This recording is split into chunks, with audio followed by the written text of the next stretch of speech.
Hello बच्चों, कैसे हैं आप सब। आज हम फिर से अल्कोहल फिनॉल ईथर के जो बचे हुए एक्सरसाइज के क्वेश्चन हैं उसको डिस्कस करेंगे। आओ देखते हैं पहला question. So how will you synthesize, means हमें सिंथेसिस यहां पर करनी है। फर्स्ट आपका कंपाउंड है 1 phenyl ethanol from suitable alkene. इसका मतलब हमें समझना है कि 1 फेनिल इथेनॉल किस एल्कीन से बनेगा। तो पहले तो इथेनॉल क्या होता है? दो कार्बन रखने वाला OH ग्रुप। अब जिस कार्बन पर OH होगा बच्चों, उसको हम कार्बन नंबर 1 मानेंगे क्योंकि ये फंक्शनल ग्रुप है। अब इसी पोजीशन पर आपका फेनिल लगा होना चाहिए, मींस हमें ये प्रोडक्ट एल्कीन से बनाना है। कैसे बनाएंगे ये आपको थिंक करना है। टेट्रावैलेंसी आप कार्बन की कंप्लीट करिए, 1 2 3। It means 1 hydrogen should be present and 1 2 3 3 hydrogen should be present on carbon. तो ये प्रोडक्ट हमें बनाना है सूटेबल एल्कीन से। कैसे एल्कीन हम यूज करें, जहां तक मुझे समझ में आ रहा है, आप देखिए जरा। इसको हम एल्कीन ले सकते हैं क्या? CH double bond CH2 and benzene ring. Clear? और अगर इस एल्कीन का आप ट्रीटमेंट कर दीजिए, किससे? एसिड कैटलाइज हाइड्रोलिसिस कर दीजिए, मींस वाटर आप ऐड कर दीजिए, HOH, OH minus H plus along with H plus. तो नेगेटिव पार्ट किस पोजीशन पर जाकर जुड़ता है? What is Markovnikov-cob rule? ये आपको एल्कीन अनसिमेट्रिकल दिख रही है कि नहीं बच्चों? अनसिमेट्रिकल एल्कीन है क्योंकि एक तरफ यहां CH2 क्या है बच्चों? CH2, और दूसरी तरफ क्या है? CH and benzene ring. Means this alkene is a unsymmetrical alkene. So negative part of the reagent attached to that carbon atom of carbon carbon double bond which have lesser number of hydrogen, and positive part attached to that carbon atom of carbon carbon double bond which have lesser number of hydrogen. तो ये concept हम work करेंगे इस पर यहां पर, और इस बेसिस पर ये प्रोडक्ट बनेगा। आओ देखते हैं क्या प्रोडक्ट बनेगा। अगर आपका OH CH पर लग जाएगा तो ये हो जाएगा CHOH and CH3।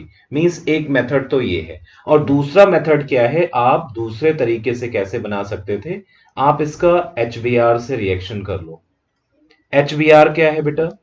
Hetero reagent है, H plus and Br minus. They also follow Markovnikov addition. What is Markovnikov addition? According to this rule, in case of unsymmetrical alkene, negative part of the reagent attached to that carbon atom of carbon carbon double bond which have lesser number of hydrogen। और ये rule more stable carbocation के through होकर चलता है। तो इसका मतलब जो ज्यादा स्टेबल कार्बोकेटायन होगा वहीं से प्रोडक्ट बनता है।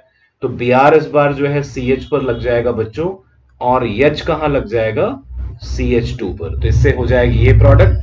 आप इसकी अगर हाइड्रोलिसिस कर दीजिए, कैसे? एक्वस KOH से, तो आपको ये डिजायर्ड प्रोडक्ट मिल जाएगा। क्लियर है? तो ये इस तरह से हम प्रिपेयर कर सकते हैं। बट अगर एग्जाम में, बोर्ड एग्जाम में, एक और क्वेश्चन इसमें हम ऐड कर सकते हैं कि हमें आपको बनाना है 2 फेनिल इथेनॉल। देखो, हमें प्रोडक्ट बनाना है 2 फेनिल इथेनॉल। मींस ये इथेनॉल की पोजीशन है 1 और पोजीशन 2 पर आपको फेनिल लिखना है। अब बताइए एल्कीन कौन सा लें? हम एल्कीन सेम ले सकते हैं, बट यहां रूल थोड़ा सा चेंज होगा। यहां पर पहले हमें रिएक्टेंट के साथ क्या ट्रीटमेंट करना होगा, बहुत ध्यान से देखिए बच्चों। हम पहले benzene ring, single bond CH, double bond CH2 लेंगे। अब इनका ट्रीटमेंट हमें HBr से तो कराना है, but in the presence of peroxide. Peroxide की प्रेजेंस में बच्चों एंटी मार्कोनी एडिशन होता है। कैसा एडिशन होता है बच्चों? Anti Markovnikov addition. और इससे फाइनली प्रोडक्ट क्या बनता है? Benzene ring, CH2, CH2 and Br। बस अब इसका एक्वस KOH से आप रिएक्शन कर दीजिए। एक्वस KOH न्यूक्लियोफिलिक सब्स्टिट्यूशन होगा। बहुत ध्यान से आपको समझना है। पहले केस में आपने HBr लिया, मार्कोनी-कॉब एडिशन कराया, तो Br आपका कहां जुड़ा? ऐसे कार्बन कार्बन डबल बॉन्ड वाले कार्बन पर जिसपे हाइड्रोजन के नंबर्स कम थे, और फिर उसका एक्वस केओएच से हम ट्रीटमेंट करके करस्पॉन्डिंग अल्कोहल बना लिए। लेकिन अगर मुझे 2 फेनिल इथेनॉल बनाना होता, तब हमें क्या करना होता, एंटी मार्कोनी एडिशन HBr का कराना होता। और जब एंटी मार्कोनी एडिशन कराते तो वो मार्कोनी को आपका जस्ट अपोजिट हो जाता बेटा। तो Br आपका जो है उस कार्बन पर जुड़ता जिस पर हाइड्रोजन के नंबर एल्कीन वाले कार्बन पर ज्यादा थे, मींस CH2 पर जाकर Br जुड़ता। क्लियर है? Negative part attach to that carbon atom which have greater number of hydrogen, means anti Markovnikov rule. लेकिन रियली ये फ्री रेडिकल हैलोजनेशन प्रोसेस है। आओ देखते हैं next question. Cyclohexyl methanol using an alkyl halide via by SN2 reaction. Cyclohexyl methanol बनाना है।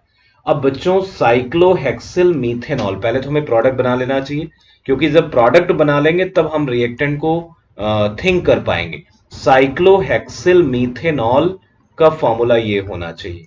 अब क्योंकि जो आपका कार्बन है इसमें मेन जो है पेरेंट कंपाउंड क्या हो गया, मीथेनॉल, और ये जो आपका साइक्लोहेक्सेन है ये एज अ सब्स्टिट्यूएंट ट्रीट किया जाएगा।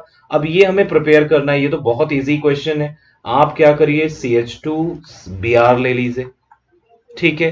ये आप एल्किल हैलाइड लीजिए और इसका एक्वस केओएच से ट्रीटमेंट कर दीजिए। एक्वस केओएच, एक्वस केओएच की प्रेजेंस में कौन सी रिएक्शन देगा, SN2। क्योंकि जब आपने सीखा हुआ है कि जो भी एल्किल हैलाइड प्राइमरी होते हैं, those alkyl halide which is primary or methyl undergo SN2 reaction, substitution nucleophilic bimolecular reaction। तो इस वजह से बहुत इजीएस्ट क्वेश्चन है आपका। नेक्स्ट क्वेश्चन आओ देखते हैं। पेंटेन 1ऑल यूजिंग सुटेबल एल्किल हैलाइड। अब बच्चों एल्किल हैलाइड अगर पेंटेन 1ऑल बनाना है तो एल्किल हैलाइड भी तो 3 कार्बन का हैलाइड लेंगे। चलो ले लेते हैं, ब्रोमोप्रोपेन। क्या ले लें, ब्रोमोप्रोपेन। और ब्रोमोप्रोपेन को आप एक्वस केओएच, बार बार हम एक्वस केओएच क्यों ले रहे हैं, एक्वस NaOH भी ले सकते हैं बच्चों, क्योंकि एक्वस केओएच लीजिए या NaOH, यहां पर न्यूक्लियोफाइल कौन आएगा, OH minus. What is nucleophile, electron rich species, and Br have partial minus, the C which have direct connectivity with Br, मतलब जो ब्रोमीन से कार्बन डायरेक्ट कनेक्टेड है उस पर कैसा चार्ज आएगा, पार्शियल प्लस। तो O माइनस किस पर अटैक करेगा बच्चों, C पर, और इमीडिएटली जो है कार्बन ब्रोमीन बॉन्ड ब्रेकडाउन हो जाएगा और फाइनली आपको प्रोडक्ट क्या मिल जाएगा बच्चों, CH3 CH2 CH2 and OH। Clear? So this reaction is an example of substitution nucleophilic bimolecular reaction, means substitution nucleophilic second order reaction। यहां पर जो रेट होता है बच्चों, rate of reaction depends upon concentration of alkyl halide, means CH3 CH2 CH2 Br, as well as concentration of hydroxide ion। Now next question 11.14, give two reaction that show acidic nature of phenol, compare acidity of phenol with that of ethanol। very interesting and very important question for board examination, that is very easiest question। phenol बच्चों, phenol एक acid है। अच्छा कैसा acid है, carbolic acid इसको बोलते हैं। क्या बोलते हैं बच्चों, कार्बोलिक एसिड। क्यों एसिडिक है, क्योंकि इसके हाइड्रोजन पर कैसा चार्ज है, पार्शियल प्लस, ऑक्सीजन पर कैसा चार्ज है, पार्शियल माइनस, और ये इलेक्ट्रॉन विड्रॉइंग बेंजीन रिंग से जुड़ा हुआ है। तो ये इलेक्ट्रॉन विड्रॉ कर रहा है बेंजीन रिंग भी, तो ये हाइड्रोजन से इलेक्ट्रॉन विड्रॉ करता है, इसलिए इसमें H प्लस के फॉर्म में रिमूवल की टेंडेंसी होती है, मींस ये प्रोटॉन लीप रिलीज कर सकता है। अब इसका रिएक्शन अगर हम सोडियम मेटल से करा दें, ध्यान से देखो बच्चों, 2 मोल फिनॉल ले लीजिए, 2 मोल sodium, sodium metal give their electron to hydrogen, so hydrogen gas is liberated and sodium phenoxide salt is formed। Means metal के साथ जब एसिड का रिएक्शन बच्चों करते हैं तो सॉल्ट और हाइड्रोजन गैस बनती है, ये नॉर्मल रिएक्शन जैसा है। सिमिलरली आप जब फिनॉल लेते हैं, बहुत ध्यान से सुनिए बच्चों, फिनॉल, और फिनॉल में क्या है, एसिडिक हाइड्रोजन, इसको आप किसी बेस से रिएक्शन कराते हो, NaOH, बेस एब्स्ट्रैक्ट प्रोटॉन, बहुत ध्यान से देखिए, बेस में क्या है OH माइनस Na प्लस, और H पर कैसा चार्ज है पार्शियल प्लस, O पर कैसा चार्ज है partial minus. OH of Na remove hydrogen in the form of H plus, means OH और H मिलकर क्या बना रहे हैं HOH वाटर, और रेस्ट पार्ट आपका क्या है सोडियम फेनॉक्साइड सॉल्ट। क्लियर। तो ये एसिड का सॉल्ट है और वाटर। तो जब भी कोई एसिड बेस से रिएक्शन करता है सॉल्ट एंड वाटर बनाता है, इसका मतलब ये दोनों रिएक्शन प्रूव कर रही हैं एसिडिक बिहेवियर ऑफ फिनॉल। एक और एग्जांपल से देखते हैं। मान लो मेरे पास फिनॉल है और फिनॉल को हमने KOH से बच्चों ट्रीट कर दिया। KOH इज आल्सो बेस, और यह कह सकते हैं एल्कली, बड़ी स्ट्रॉन्ग एल्कली होता है KOH ना, KOH। OH have negative charge, K have positive charge। OH abstract proton, abstraction का मतलब होता है रिमूवल करना। अच्छा, प्रोटॉन रिमूव कर रहा है मींस H प्लस रिमूव कर रहा है, फिर से वाटर बन जाएगा बच्चों, और इस बार क्या बनेगा पोटेशियम फेनॉक्साइड। क्या बनेगा बच्चों potassium phenoxide. This reaction prove acidic behaviour of phenol. One more important point. अब आते हैं दूसरे पार्ट पे क्वेश्चन के। दूसरा पार्ट क्या कह रहा है compare acidity of phenol with that of ethanol. Just imagine अगर आपका एल्कोहल है इथेनॉल, इथेनॉल अगर प्रोटॉन लॉस करेगा तो क्या बनेगा CH3CH2O, that is conjugate base of acid. और अगर फिनॉल H प्लस लूज करेगा बच्चों तो ये क्या बनाएगा फिनॉक्साइड आयन। क्या बनाएगा बच्चों फिनॉक्साइड आयन। अब अपने आप से क्वेश्चन पूछिए इसमें कौन सा रेजोनेंस स्टेबलाइज है। क्या आपका ये इथॉक्साइड आयन जो कॉन्जुगेट बेस है इथेनॉल का, क्या ये रेजोनेंस स्टेबलाइज है या सेकेंड वन। तो हमारा आंसर क्या होगा phenoxide ion is a resonance stabilize. How many resonating structure can be form 5 resonating structure can be form. आओ देखते हैं कैसे बनेंगे ये स्ट्रक्चर। एक स्ट्रक्चर तो यही ड्रॉ कर लेते हैं बच्चों। कैसे बनेगा इसका स्ट्रक्चर बहुत ध्यान से देखिए। जो हमने चेंजेस किए हैं वही यहां पर लिखने हैं। यहां क्या हो गया डबल बॉन्ड O, और इस कार्बन पर कैसा चार्ज आ गया बच्चों नेगेटिव। अब ये नेगेटिव चार्ज शिफ्ट होगा in between the carbon, then another pi bond shifted to the next carbon. अच्छा, ये पाई बॉन्ड क्यों शिफ्ट हुआ क्योंकि कार्बन की वैलेंसी मैक्सिमम 4 है। जब वो नेगेटिव चार्ज शिफ्ट होने लगेगा बच्चों तो कार्बन के जो है बॉन्ड 5 बनने लगेंगे। But carbon is a member of second period, और सेकंड पीरियड की मैक्सिमम कोवेलेंसी कितनी होती है मैक्सिमम बॉन्ड बनाने की कैपेसिटी होती है 4। तो इस वजह से नेक्स्ट जो स्ट्रक्चर होगा उनमें बच्चों जो है नेक्स्ट पैरा पोजीशन पर नेगेटिव चार्ज आ जाएगा। क्लियर है, और बॉन्ड इस तरह से बन जाएंगे। फिर ये जब नेगेटिव चार्ज शिफ्ट होगा in between the carbon, and the pi bond delocalize to next ortho position.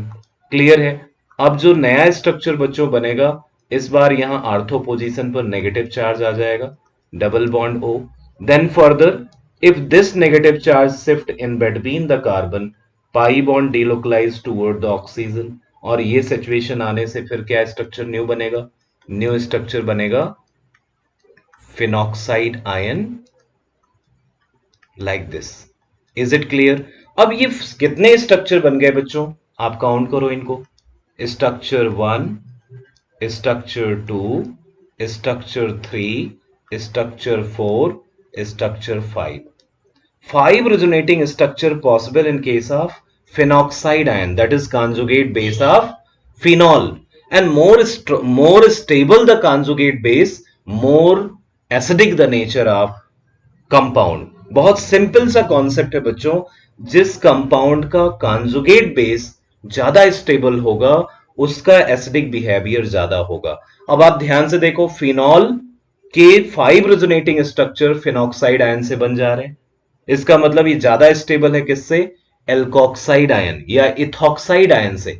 Ethoxide ion is not resonance stabilized, so its conjugate base is less stable, but phenoxide ion can be stabilized by resonance so that its conjugate base is more stable, and concept is more stable the conjugate base more acidic the compound। तो ये की point है बच्चों, जितना ज्यादा stable conjugate base होगा उतना ही ज्यादा एसिडिक करेक्टर होगा इसको ध्यान रखना है हमें। नेक्स्ट क्वेश्चन पर आते हैं। Explain why orthonitrophenol is more acidic than orthomethoxyphenol. बड़ा सिंपल आंसर है बच्चों, पहले तो हमें इनके स्ट्रक्चर पता होने चाहिए। Phenol, phenol means benzene ring having OH, और आर्थो पर नाइट्रो पोजीशन अगर लग गई, नाइट्रो ग्रुप लग गया बच्चों, nitro is a minus I as well as -R group, -I and -R group, और ये दोनों क्या करते हैं, electron density, they decreases electron density, electron density decreases,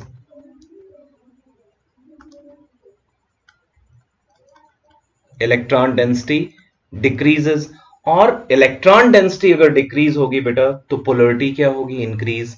इसका मतलब जो कॉन्जुगेट बेस होगा वो स्टेबलाइज होगा, और जिसका कॉन्जुगेट बेस ज्यादा स्टेबल होता है उसका एसिडिक कैरेक्टर ज्यादा होता है। चलो दूसरा एग्जांपल देखते हैं।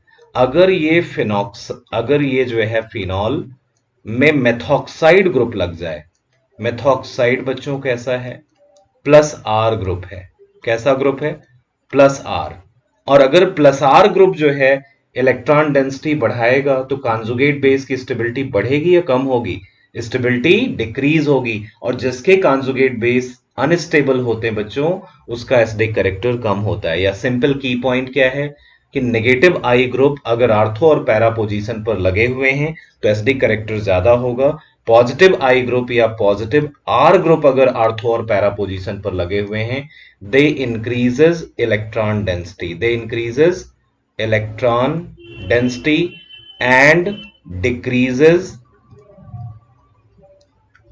Polarity of OH bond. Is it clear? तो ध्यान रखना है जिनमें पोलरिटी ज्यादा होगी OH बॉन्ड में वो ज्यादा एसिडिक होगा, और आपको पता है अगर +R ग्रुप है तो वो इलेक्ट्रॉन डेंसिटी को क्या करता है, इलेक्ट्रॉन डेंसिटी को +R इंक्रीज करता है, तो पोलरिटी क्या होती है, डिक्रीज, जबकि -I ग्रुप या -R ग्रुप जो होते हैं वो इलेक्ट्रॉन डेंसिटी को क्या करते हैं, डिक्रीज करते हैं और पोलरिटी को इंक्रीज करते हैं। More polar the OH bond, more the acidic character, and we can also explain acidic behavior of phenol by stabilization of their conjugate base. Conjugate base more stable in case of nitro group when present, but methoxy group decreases stability of conjugate base of phenol. Is it clear? I hope ये आपको समझ में आया होगा। ये एक छोटा video हम रख रहे हैं, नेक्स्ट वीडियो जो है आपका नेक्स्ट डे मिलेगा।